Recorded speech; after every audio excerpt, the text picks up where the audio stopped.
Hey, this is Steve in Dallas, Texas. It's Saturday morning, my friend, and you are listening to Light Talk.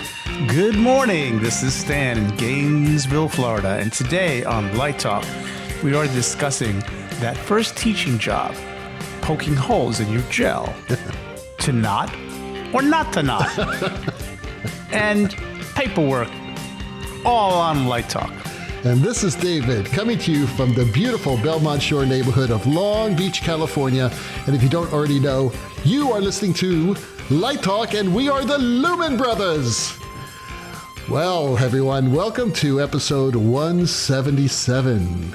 And today we're sort of going to start off the show with a little tribute to Howell Binkley. As many of you know, Howell passed last week, passed on Friday of last week.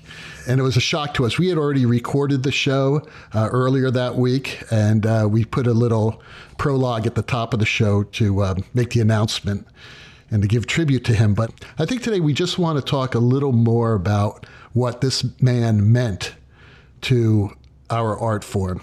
And it's just amazing. I mean, Steve, he's done how many shows on Broadway? I mean, why don't you tell us the shows he's done? It's like unbelievable list of shows. Sure. These are in no particular order. And we'll start with Ain't Too Proud, Summer, Escape to Margaritaville, Prince of Broadway, Come From Away, A Bronx Tale, the musical, Cirque du Soleil Paramour, Allegiance, Hamilton, Dr. Zhivago, Honeymoon in Vegas, After Midnight, A Christmas Story, the musical, Magic Bird, Jesus Christ Superstar, The People in the Picture, Baby It's You, How to Succeed in Business Without Really Trying, Colin Quinn, Long Story Short, Lombardi, $1 Million Quartet, All About Me, Memphis, West Side Story, Guys and Dolls, To Be or Not to Be, Crybaby, Gypsy, In the Heights, The Farnsworth Invention, Xanadu, Love Music, Bridge and Tunnel, Jersey Boys, Still Magnolias, Dracula the Musical, Bobby Bolin, Golda's Balcony, Avenue Q, The Look of Love, Hollywood Arms, The Full Monty, Gore Vidal's The Best Man, Manelli on Manelli, Parade, High Society, Taking Sides, Sacrilege, My Thing of Love, How to Succeed in Business Without Really Trying, The Remount, Grease, Kiss of the Spider Woman. I mean, Kiss of the Spider Woman was the first thing I had seen that Hal did, and it was just stunning. Not to mention the dance work, Parsons Dance, and that he co-founded. I mean, the guy's just prolific is an understatement. Yes. I mean, Steve, how many shows are that? Like 50 or something? Well, I'd have to go back and look again, but I think for those who are taking notes at home, I think that was 52. Wow. And, you know, we're not even talking about things that he did in the music industry, the dance industry, regional theater, television. Right. This is Romanian Acrobats. My first exposure to Howell Binkley, lighting the Romanian Acrobats here at the University of Florida in 1999. That's pretty cool. That's pretty unbelievable. Cool. So, Steve, in that list, I mean, this has been over what, like a 20-year period? I'm wanting to say it began in 1995. Okay. Yeah. So 25 years. Yeah, he had Sacrilege, My Thing of Love, How to Succeed in Business. That's amazing. You know, all in a year there. And, of course, Kiss of the Spider Woman. He was getting hot in the late 90s. That's when I sort of first had my first contact with him. It was like, it was before Jersey Boys, but he was already making such a mark. He won 2 Tony Awards. I believe it was Jersey Boys and Hamilton. That's right. I think that's right. And it's funny because, you know, I never saw Jersey Boys until I went on a cruise last year. And they were running Jersey Boys with his lighting design. And it was brilliant on a cruise ship. So there you go. I mean, that's pretty amazing. I mean, he really is the Theron Musser of our generation. Yeah, I think that's right. I really think so. And I think all the pros in his level, which is, you know, the top, obviously, will probably agree with me. I just think that his work is stunning. But even more important was how generous he was and training students and young lighting designers. Tricia Nichols Scalamoni, she was one of Howell's first assistants for many years and was on the lighting team for many years. And I spoke to her last night because I really care about this person. She's an amazing, amazing person, always has been. And of course, she's devastated along with all the people who knew him personally. But I asked her to say a few words or write down a few words. And she said, "I'm truly blessed. Howell Binkley and Matt Knutson shaped me as a designer." By the way, for those who do not know, Matt Knutson also recently passed. He was an amazing lighting teacher, and he was one of my students, actually, former graduate students. He used to teach at Western Michigan University, and a wonderful person. But anyway, she goes on, she says, "Howell Binkley and Matt Knutson shaped me as a designer, and more importantly, as a person. I am who I am today because of them. In hearing stories of both of them, they both took deep interest in the people in their worlds, creating a one-of-a-kind relationship with each of them. No two were alike. I am honored to have sat at the table next to Howell for so many years." And then I asked her to kindly tell some advice that she heard Howell give students, and of course her. And she said, "See theater often. Be inspired by art often. There's always an open seat at the tech table. Don't be afraid to ask to join a designer during tech to observe." Here's one of my favorites. "Close your computer, put down your device, and watch the stage. Paper and pencil works just as well." And this is amazing. "Always remember, it's about the people you're in the room with. Build those relationships and keep them strong." On Jersey Boys, which was his first Tony, one of our alumni was also on that team, Sarah Maines, then Sarah Condit, who worked with Tricia. And years ago, I asked Sarah, "Hey, can I get those light plots so I can show my students what a really professional, excellently drawn light plot looks like?" And she talked to Howell and talked to Tricia, and they were gracious enough to share some prints with me. And I've been using those in class as a role model ever since. And just thinking about what he did for her and her career, and it's hard. Yeah, it's hard. It's hard. It's hard. He was a giant, and as many of you know, we had him booked to be on our show this year, and it's a shame that we're not going to be able to obviously do this, but I think he's left his mark. Too soon, though. I will say too soon. 64. He had so much more to give, but you know something, he gave more than most. You know something about him that I don't remember how I learned this, but he talked about he started out at East Carolina University, where a friend of mine taught years ago, and he talked about doing load-ins. I mean, that's how he got started, and he wasn't a white glove designer. He sort of was obviously working at the top of the field and wasn't hanging lights on Broadway, but he came up through the ranks, and I have a lot of respect for that, and I think that sort of also gives an added flavor to the quality of your work. It was funny, I think there was a faux pas in the playbill piece that they published about him because they used the word technician, and I thought, you know, he's a lighting designer and one of the most, blah, blah, blah lighting technicians on Broadway. And I thought, well, maybe in some ways he was also a technician, but the artistry stands head and shoulders. And everybody wanted, there's a Howell Binkley way of doing it, and everybody wanted, and everybody looked at it. Just like you say, Jennifer Tipton gave us certain things, Theron Mustard did. Howell's given us a style that's his own that we all sort of absorb. And I think the one thing that strikes me is Howell's signature is his cueing, is his transitions.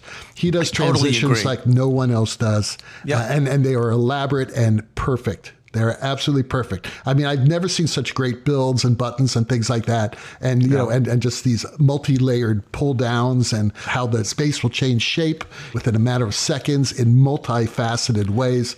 It's just mind blowing and never distracting. Yeah, on the cueing piece, can I say that there's also this thing, I think it's a Howell thing, where in the music, when the music sort of swells and rises, the light sort of comes up with it, and then it slowly backs off of it. Right. It's just like that he's riding the wave of the energy of the show with the light, and I just love it. Yeah. I like that. Riding the wave. That's fantastic. All right. Well, thank you, Howell, and God bless you. And rest in peace. So let's get started with the show. Steve has our first question. It comes from Jean in Paris. And Jean writes, have you ever heard of tying knots in your feeder cable? Well, What type yes, of I knots? have. Square knots? Slip knots? Garlic knots? Oh, I think I know what he means now. I just realized. Let's see if I'm right.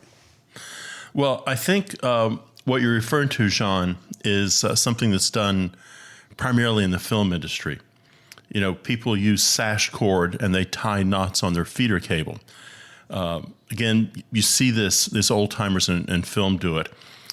In the theater, we have color-coded cam locks, and we also have color tape to indicate the 3 hots, the neutral, and the ground.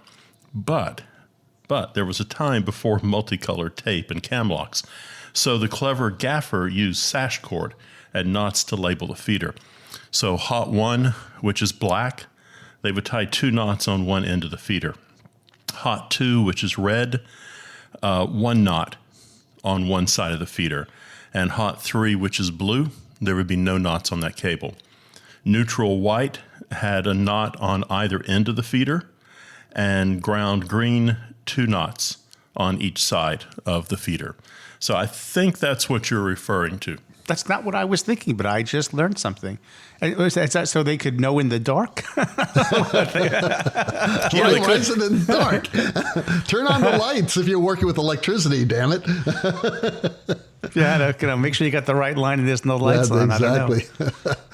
Anyway, B in Colorado writes, I am starting my first teaching job in a few weeks. Any advice?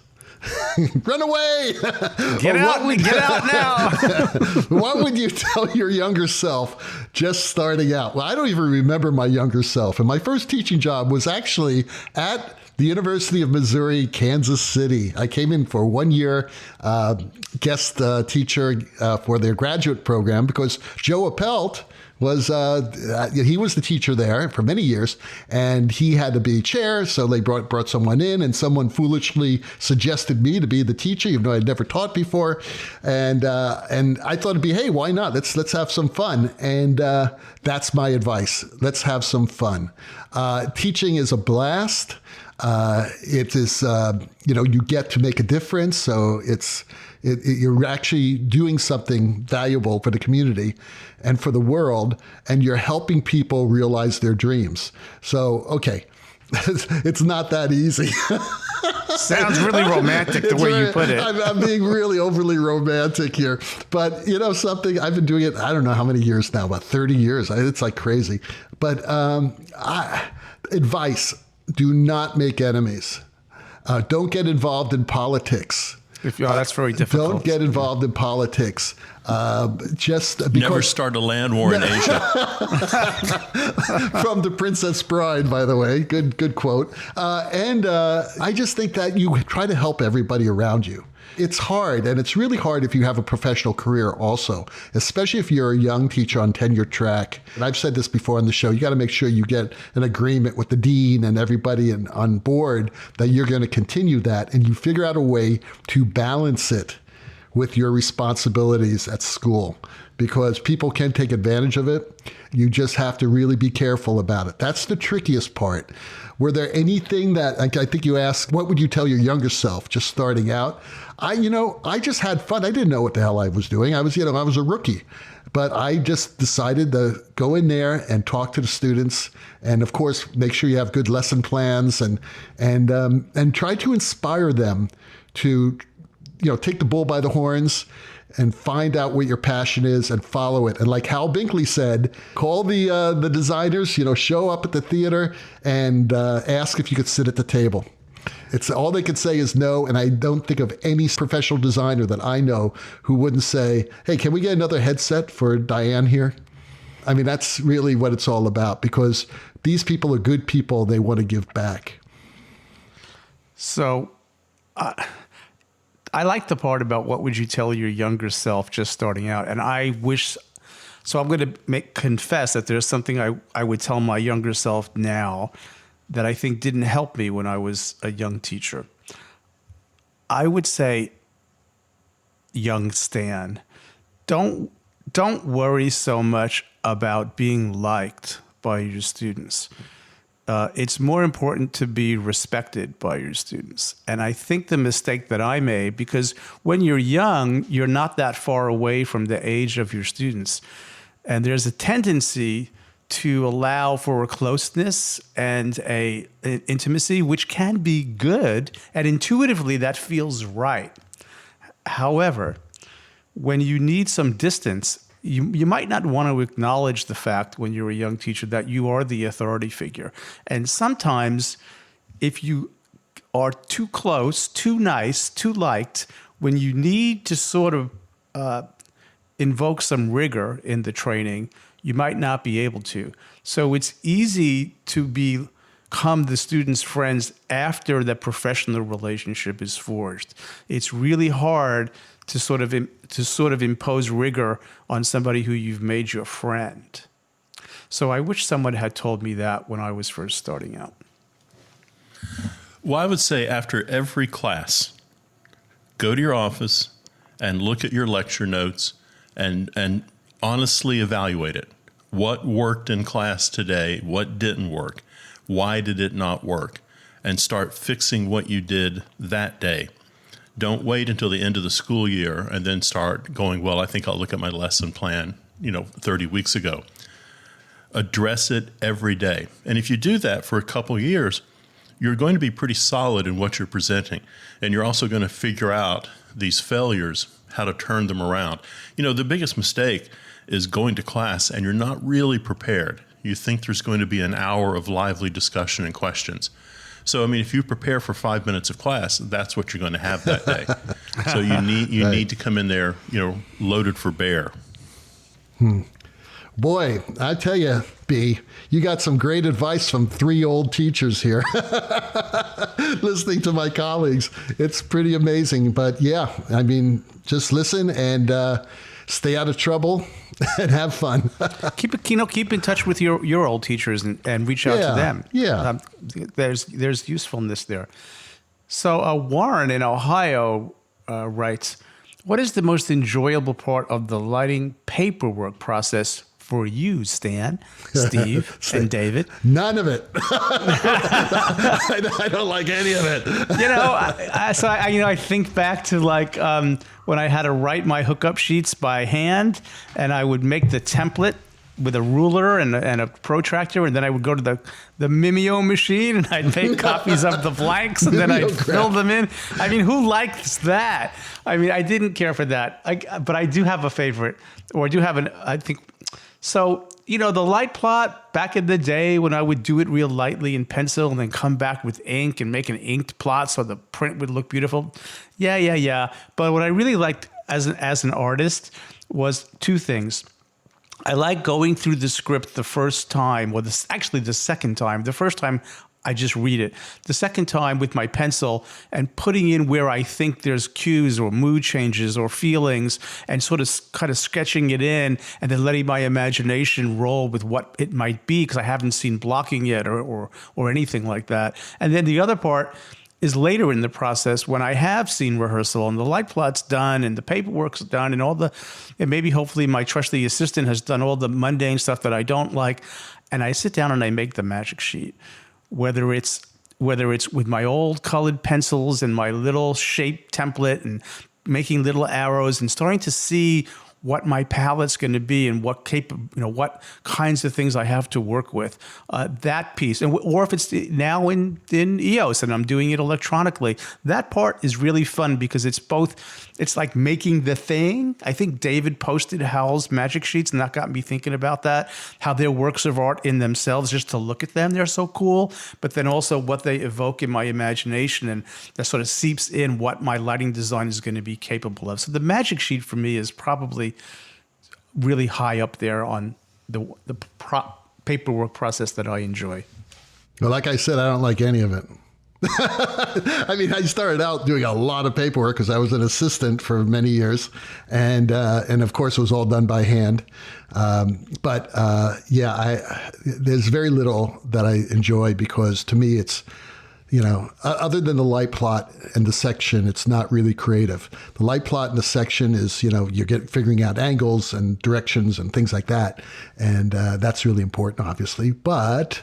The rest is all numbers that relate to each other. And I just, I'm reaching out psychically to you right now. Can you feel me penetrating your brain with my penetrating the brain. Okay. I feel magic sheet there. I feel magic sheet. I think we share the same favorite part of paperwork. Throwing it away at the end. Taking our check to the bank and depositing it. Yeah, the check in the bank. That's good. You're right. I do enjoy that part. Well, you are listening to Light Talk, and Light Talk is sponsored by Tally Bally Ho, here comes the cheeky rigger Asia. How many times have you been on a call, broken for lunch, only to discover cold pizza and disappointing pasta waiting for you in the break room? Worse still, sometimes it's a third-rate sandwich and a fruit cup salad from the local grocery. As a busy stagehand, you deserve better. You deserve the very best in food. What to do, kittens? Pack your lunch. You asked for it. The cheeky rigger Asia delivered 4 new food treats for 2020. Let's start with raw chicken sashimi. If you like sushi, you will love raw chicken sashimi. While eating raw chicken is considered an absolute no-go in Europe and America, in Japan, raw chicken is fairly common. Perfect for the stagehand who has no time to cook. Once you get used to the taste, it ain't that bad. Leave this in your locker all day. One bite goes a long way, and you can chew on it all day long. With the industry shut down, perhaps you have spent a little too much time watching HBO and have put on a few extra pounds. Then you need a big dish of natto. Natto is a go-to traditional Asian dish consisting of fermented beans. It's low-cal and slimy, with a strong and distinct flavor. It is easily recognized by its repugnant taste, smell, and texture. Some have compared the smell to rotten cheese or stinky feet. No second helpings for you, Tubby, and your breath will be unforgettable. But perhaps you're a little adventurous. Then you should consider funazushi.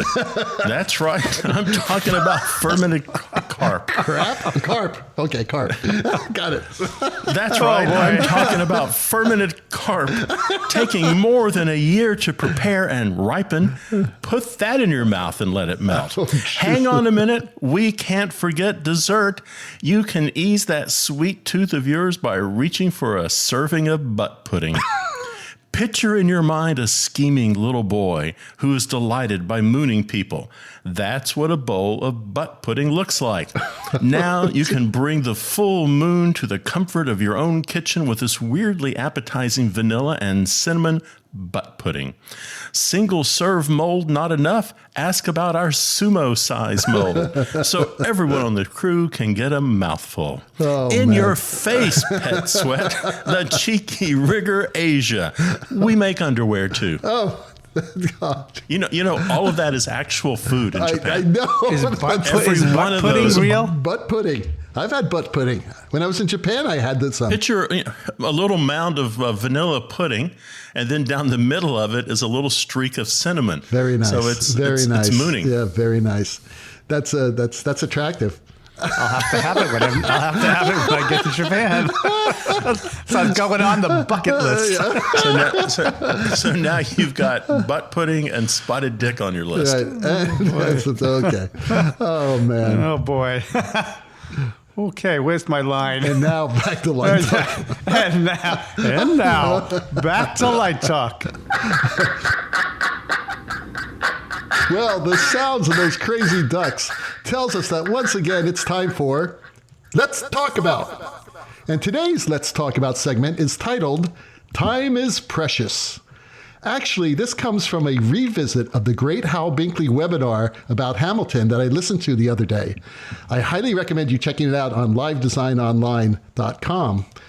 One of the many things Hal talked about was that the organization of the show regarding using one programmer, numbering fixtures, and the transfer from one venue to another is primarily due to the goal of saving time. He spoke that they went to only one programmer on one console, primarily to save time. He found that multiple programmers slowed things down. But this brings up a larger issue.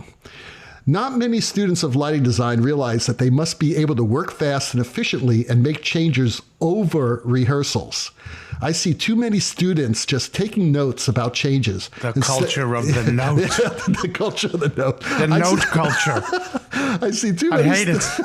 I see notes are a last resort. Okay. We'll get to that in a second. But anyway, I see too many students taking notes about changes instead of learning how to do it during the rehearsal. Because the fact of the matter is that many times that's the only opportunity you're going to have to make those cue changes.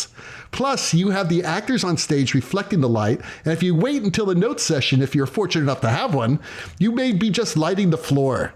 Not to mention that directors like instant gratification to see their notes on stage without waiting to the next rehearsal. So in my opinion, most universities fail miserably in preparing their lighting designers in adjusting cues in real time over the rehearsals. What do you guys think? I don't think you can make a broad statement like that. I did. I did make the broad statement. I mean, you can make it, but I don't think it's accurate. I just did. Oh, you don't think it's accurate? I don't think it's accurate because I think I've seen that. It has not always been that way. For me, it's a relatively recent phenomenon that this. And I think, David, you have some suspicions about where it comes from, and I think you're right.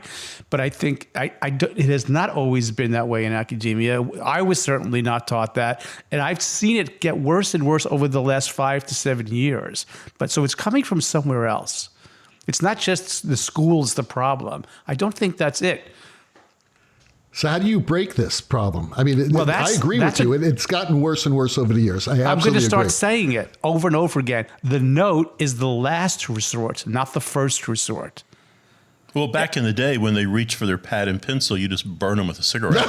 Those are the good old days. You can't get away with that anymore. Well, I think, David, you and I were talking about this, and I think you hit on something. I think it's the rise of the stage manager basically saying, we don't have time for you. And lighting designers not claiming the time that they rightly deserve when the performers and the director are in the room. Well, you know something? Stage managers need to get used to it because that's the way it's done in the profession. I know that. I mean, of course we do. But students don't. And even though you tell a lot of students this, they'll just say, I'll just take the notes. And usually the stage management mentor may want to keep you from keeping the students from doing it. But you know something? They need to learn how to deal with it. Because one thing that I always tell my students is that and the way I practice it in the profession is when there's a standby, not a warning, but when there's a standby, that's when I record the cue. Yeah, under emergencies, if it's something that the director really needs to see or I need to really fix at that moment, I will turn to the director and I'll say, I'm holding the cue. And I say, and when the stage manager says, stand by, I'll say, stay here. And then a professional stage manager will say, this is where cue 53 would have gone. That's it. And then when you're finished doing the note, you say, okay, now go into cue 53. Right. I think, and I want to add one thing, and then I'm sure Steve wants to jump in. There was an article recently written by Alan Branton in I forget which magazine, and it was something, he titled it Under Actual Field Conditions.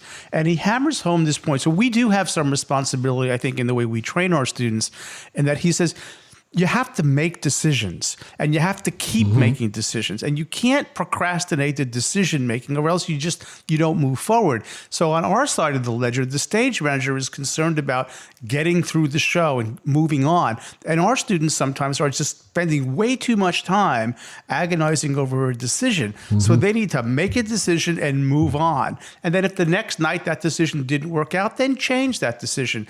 But so the clock is ticking, and you got to the designer does have to keep making decisions, but I see a lot of hand wringing. Oh, bring it up to 40. No, 42. No, 44. Make a decision and move on. Take it to full. Yeah, right. And then take it down. Yeah, so I think there is something that you asked, how do we break it? I think the two pieces that I'm think, one, the note is your last resort, and make decisions. Keep making decisions. That's what you're hired to do, not to agonize over every little decision you've got to make. You've got to keep moving. Yeah, and what are you afraid of? If it looks bad, then you change it. Then you'll change it. Right. It's no big we have deal. computers. What's the problem? It's not chiseled in stone. Right.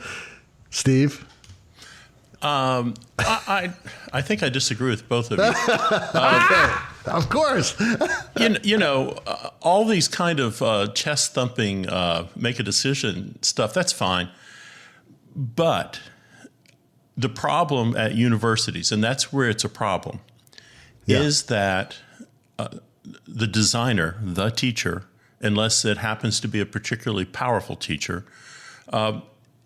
kowtows to the acting faculty and kowtows to the directing faculty. And all of a sudden, you're in these endless kind of fantasy paper tech things. Oh, you're doing some pre-visualization, which has pros and cons to it, but it comes down to the director. It's not the stage manager; it is the director who does not want to stop for anything. Yeah, and sometimes you have really great directors who are collaborators and they're there to teach, but a lot of times you're working with a director, and that is his or her only show that year or only show every 2 years. Right. So it is every man for himself. He or she is going to get through that show no matter what it takes. Take a note. And little Timmy there is not about to turn to the faculty director and say, I just need a little time to work on this. Right. And way too often, the faculty designer who's sitting in the room doesn't want to say anything either. And so they're saying, well, little Timmy, make a decision. Let's give little Timmy or little Debbie a break here. They're in college to learn their profession. They're in the hot seat. Everyone is watching them. All of a sudden, they're instead of finishing Act 1 that night, they're halfway into it, and all the director is saying is, "We got to get through the act. We got to get through the act." That's part of it. But I'm not talking about stopping. I'm talking about working over the rehearsal and not stopping, because that's what's done. You never stop in the profession unless there's something dangerous happening on stage. But these students aren't in the profession yet. Yeah, but they need to learn how to do it, and they can't wait. That's easy to say, but when you're 19 or 20 years old and you're lighting your first show, you finally got to do your black box show, or you finally got to do your proscenium show, there's a ton of pressure on them. It's different. And it's not much better for graduate students. Right. I think Steve's point is a good one. And I think that there is this thing, I was kind of trying to coin a phrase, the directors, many of them, not all, they hate tech. They view tech as something, I've got to go through tech, as opposed to a joyous, creative time. Not pros. Pro directors don't hate tech. They realize that's when it happens, and they're as creative as anyone else. That's the rub right there. Right. So I have colleagues in my institution who love tech and enjoy that process a lot. Most of them have had professional exposure. They weren't actors who became directors. They've actually done that. But I think Steve's point is well taken, and giving the students some time. I live in that exact moment that he's talking about. Do I stand up and say, no, this student needs some time right now, right, to work this cue?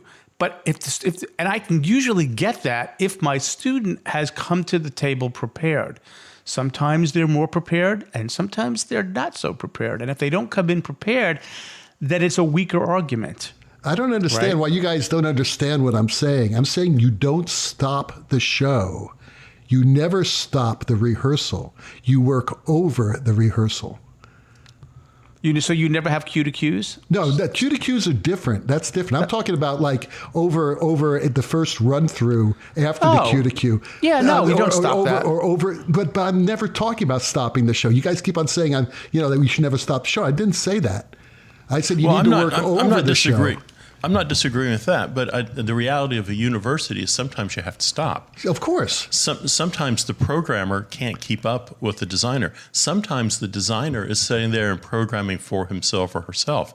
Right. And in all fairness to the director, I mean, I've heard this like a gazillion times. When I get to tech, I lose the show. Yeah. You know, I've been in rehearsal for 6 to 8 weeks. That's right. I've gotten the acting company to a certain level. We get to the theater, and everything falls apart for 2 or 3 days of tech. Yeah. And then we have to start all over and get that energy with the acting company back up again. Yeah. I think it's different. I think in the professional world, you're exactly 100% right, David. I think in the universities, you know, it varies exactly from that. school They say, to when do I school. get my show back? I need my show back. Like doing the tech is not part of their show. It's like a separate entity. You know, I've heard that a lot as well, Steve. I'm so glad I don't work with directors like that. I just am, because if there's no joy, and again, it has a lot to do with the competency of the designer. You're right, Steve. Students are having a difficult time. And there's some things they have to take notes on. And the fact is that in universities, they could work for hours by themselves. Again, I don't know how, what good that's going to do, because you're just lighting a floor at the time, unless you have light walkers. But they need to learn how to do it in the profession, because that's the way it's done. I still do shows that I get no lighting time. I light it over rehearsals because it's so expensive. It's so expensive. And, that's what I did at the Royal Opera House. I didn't have any lighting time in there. And that was a huge show. Now, yeah, I did some previs on that to get the basic looks. But boy, all those cues I wrote over rehearsal. Well, I think what happens is when you've been doing it for a while, you know where you're going. I mean, the difference is you're a designer with a big D as opposed to designer with little d, or designette. When I started, junior, third class. When I started, that's how I lit shows. I had time, because they can't afford it. These small companies can't afford it. Well, and if you're working with a dance company, you can't go back and revisit the thing 3 or 4 times, because the dancers are physically not able to do it. They're exhausted. That's right. They're tired. Right. So you've got to work as they're working, and then move on to the next piece. Okay, so Stan has our next question. Evelyn in Canada writes, does pouncing your gel really accomplish anything? I just know that when I stomp on mine really, really hard, Pounce the hell out of it. and I get my sneaker dust on the gel, I get this beautiful diffused quality out of it that I really enjoy. No, I think what we're talking about is using a pounce wheel and perforating some holes into the gel, into the color medium, which was done back in the day. I haven't seen anybody do that in a long time. I think it was done for this reason, that the early filters like Roscoline, people have probably never heard of Roscoline. You guys, the Lumen Brothers, have heard of it. But that stuff, basically the dye or the color was layered on the outside of the plastic, and it would burn up and heat up and dissipate, and it would burn out fast. So by helping the heat that's being concentrated in the gel, in the acetate, you sort of let that heat out by letting some air pass through it. When Roscoe Lux came along and other what they call deep dyed, or basically the entire substance that is the filter has got the color medium throughout it, it didn't have that problem. So I think pouncing, to quote Steve Woods, has gone the way of the dodo bird. I don't think we need that anymore. Evelyn, it never worked. Really? It never worked. It never worked. It never did. I mean, it was sort of one of those, what do they call those? A legend, right? Some kind of urban myth. It's an urban It was myth. It was a dissertation project somewhere. Total urban myth of pouncing gels. Well, but let me explain those two different types of gel anyway. So but it's an obsolete thing. So why are we even talking about it? I don't know. Evelyn asked the question. Evelyn, get some LED fixtures. That's all I got to say. We'll have to hook up Evelyn with Campbell. That guy's ahead of me, and he's 14. And Steve has our last question. Ryan in Illinois writes, I need you to settle an argument. At the gig, do you close the latches on your road boxes backstage? Or Ryan, just, what the hell or just planet are you before they from? go into the truck? Like, what does he mean? No, no, of course not. Sit down. Sit down. He's at the gig. No, I mean, I know what you're saying, Ryan. Hell yes, I close the latches on my cases, because if those how many times has some moron left a latch open on an empty case, Ouch. and you walk by and you like destroy your leg or you rip your pants? Yes. Or you cut yourself. Yes. Absolutely. I've been cut on those things. So yeah, absolutely. The latch goes back on and locks down. You know, I would say that it depends on what's in it, because, you know, you could be storing stuff in there. So not only that I would latch it, I would lock it. Because I don't want anybody going into that road box, because that's where the secret stash is. You don't want anyone getting there. If you really want to impress your friends down at the club and they think you're completely anal, get yourself some tape or get yourself a red dot. When a case comes off and it is empty and closed, stick a red dot on it and just tell people a red dotted case is empty. Or you could just take a piece of tape and put an E on it. That's really smart, because how many times have you heard, damn, where is that gel cutter, right? And you're looking at all the cases at the case, and say, hey, here's David's stash. I should have locked that one. That's funny. Well, the rocking sounds of the Luminoids tells us that once again you've spent another morning listening to Light Talk. You can hear our show on Spotify, iTunes, Google, YouTube, Live Design Online, and just about every other podcast site out there. Check out our website on lighttalk.org for future guests, and be sure to follow us on Facebook and subscribe to our podcast. That way you will not miss a second of Light Talk insanity. No guarantee is offered regarding the accuracy of any statements or opinions made on this podcast. However, if you decide to litigate us, the law firm Reflect, Flocked, Flare, and Glare, and their little paralegal snoot will defend us until our retirement funds are depleted. Light Talk is written and produced by the Lumen Brothers, coming to you from Long Beach, Gainesville, and from deep in the heart of Texas. And be sure to join us next week when we talk about more crazy happenings in our crazy industry. All of that and a new sponsor. Light Talk, broadcasting questionable Lumen knowledge and humor around the world. So we'll see you all next Saturday morning. Bye-bye from Light Talk.